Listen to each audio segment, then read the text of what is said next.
Noclip crew. I just came back from an exciting weekend at PAX East and I have so much to share. I played lots of cool upcoming indie games, snapped tons of creative cosplay, and partied up with some new friends. There was also indie wrestling. All the stars were there. Mario, Kawaii Pyramid Head, Luigi, the Toxic Avenger. We even interviewed some nice developers and publishers. But before we cover the games, how is PAX East different than PAX West?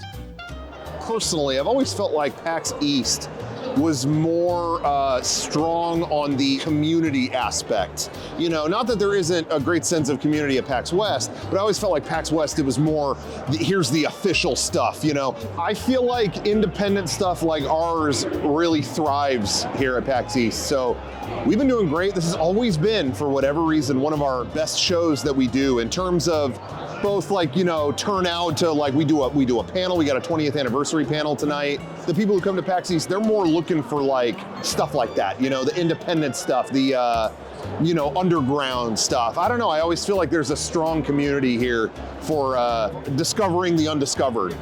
Well said. Discovering the undiscovered is one of my favorite things to do at these conventions. I walk the halls back and forth the entire day, hoping to scope out some new games that might be my potential favorites. Among the many games I spotted was Animal Well. Hi Frank, it's Leah with Big Mode. It's great to be here at PAX 2023 with Animal Wow. It's a action-adventure game. It's a bit of a Metroidvania, but it's got a new spin, a lot of unique takes, unexpected things. Hi, I'm Billy Basso. I'm the solo developer making Animal Well. Been working on it for about 5.5 years now. I programmed the game's engine, been doing all the art and the music and audio for it. Can you give us an example of some sounds you might make in Animal Well? They're like a duck quack, maybe. Can we hear like a live duck quack? Yeah, like I don't know. Wow. It was a little different than in the game, but... Yep, it sounds even better in the game if you can believe it. So everyone's got to play Animal Well when you can, get it when you can. It's the best game ever from the best company ever. It's the best in the world. Hey, it's Dave from New Blood. We're here showing Medieval VR at PAX East.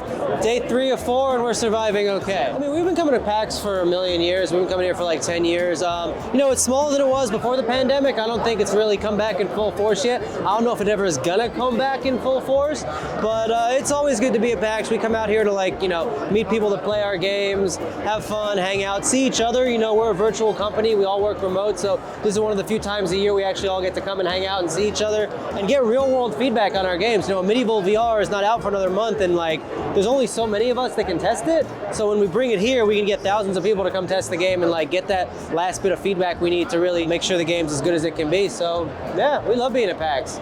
I've always been a big fan of New Blood and asked Dave to define their mission statement. We love you and we hate money. We make the kind of games that we like to make. You know, we're known for games like Dusk and Medieval and Ultra Kill, Gloomwood, Faith, Fallen Aces, you know, weird, retro, bloody bullshit. We make the kind of games we make because nobody else does, and we're gonna keep doing that until we can't no more.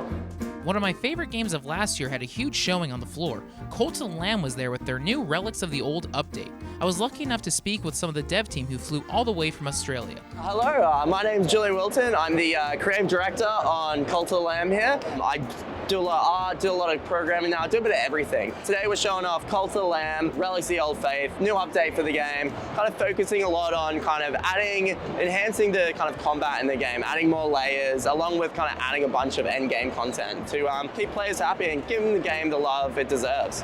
If you're unfamiliar, what is Cult of the Lamb? It's a kind of genre mashup between kind of dungeon crawling and base building, where the idea behind it is you're off to start a cult. So you go out and you kind of find all these cute woodland critters and you kind of bring them back to your cult where you'll need to look after them, but you also gain your power from them. So you might end up sacrificing a few to kind of get stronger. You'll have to look after them, you gotta feed them, give them beds, you gotta clean up their poo. Pretty fun. Yeah, no better time to jump into the game. What's it like seeing the amount of support and love for the game at PAX? I mean, it's crazy. Some of the cosplayers, I'm like, what the hell? Like, they've obviously just put so much effort into their outfits, and like, there's so many players that have connected with the game, and even just like this booth is insane. So yeah, it's a bit of a like victory lap for us, especially like with the timing of basically we've just kind of finished this update now, so we get to just kind of enjoy it a little bit, which is nice because around launch it was like we got it out and then we're like, oh god, we got to fix everything and start working on updates. So yeah, it feels great. I also got to speak to Riverboy, the game's composer, and I asked him where the inspiration came for the game's music. The match of like cute on one half, like one side of it is cute, one side of it is kind of evil and occult. So I wanted to capture like both of those. So to get like the occult kind of feeling, I wanted to use a lot of vocals, a lot of like choirs, a lot of different vocal parts, but I wanted to like mess them up a little bit, like either like pitch shift them or chop them up. So I knew that I wanted to do something quite interesting with vocal parts. And then as far as the cute side of it, I used like a lot of like sonically short instruments. So like things like marimbas and just like little kind of instruments with like a little tail, little sonic tail. And then I wanted to like make big beats behind everything as well, just because that's like what I already liked. Actually, I can play one of the songs from the game a little bit. Yeah. After that.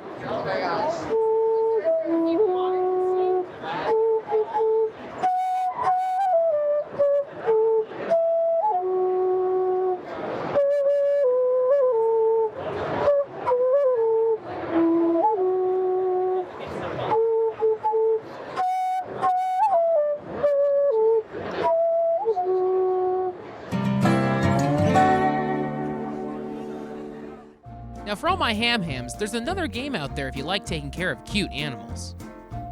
Okay, so my name is Pete, and actually I'm showing off Hamster Playground, which is right behind me. Basically, the game is a cross between Tamagotchi and The Sims. You have your hamster house in which you can have up to 6 hamsters, and your job is to take care of them. You have to feed them, send them to the watering hole, send them to the loo, all the usual stuff. On top of this, you can actually customize them to a great extent. And when you are done with all that, you should take them training to the gym, which is to the left side of the house, where you are going to up their stats. And this is going to make it easier for you to win races, which are the primary source of your income. That's the gist of it. You can download the game right now on Steam. It's in early access as a free-to-play, so go ahead and have a blast. Another game I was excited to see was Alien Hominid Invasion from the Behemoth. Yes, Alien Hominid Invasion is an arcade-style co-op run-and-gun where you can unlock and equip an arsenal of weapons and boosts, customize your alien, and then beam down to invade Earth with up to 3 of your friends, or alien friends. Why return to Alien Hominid almost 20 years later? Alien Hominid HD, the original game, and our first game was disappearing from consoles. So when we looked back and figured out what we were going to do, Dan Paladin started looking at it and started asking the questions, what if we made this game today? And in doing so, we started to rethink every single feature of the game and slowly evolved into Alien Hominid Invasion, which is now a modernized run and gun. And all the feedback so far has been pretty great. People are enjoying the game. It's great to talk to like people who played it back in 2020, seeing how far it's come and getting a chance to play it again today, as well as newcomers who are maybe familiar with our other games and like happening upon it for the first time. So I think that's a big point of like these shows and getting everybody in one room and just having the ability to be exposed to this many games, over the course of 4 days. My favorite thing at this show is an indie game called No Longer Human, where it's this like bitchin' wireframe, kind of like sexy fembot character, like just side scroller, but almost Devil May Cry style, like juggling of enemies. And it's got a bitchin' like glitched out soundtrack. I think like Machine Girl. Take out the guns. We're against guns here.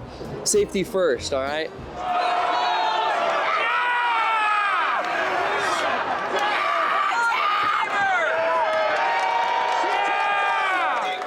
Another unique indie game that caught my eye was Road 96 Mile Zero.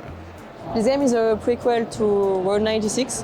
It follows the origin story of Zoe, which is the character that you meet in Road 96. It shows where she's coming from and why she decided to leave home to go on the road and leave the country. This is a mix between a narrative game and a musical runner, so a bit of a strange one. Most of the people playing it are not familiar with Road 96, so they come, they play, and they're like, what the fuck is this? And this is pretty funny to see, and then I come and I explain like what's going on here, because the levels are a bit crazy, so I understand the confusion. I never played the original, but the demo had music from The Offspring, so I was all in. The game's out now if you're interested in trying it out.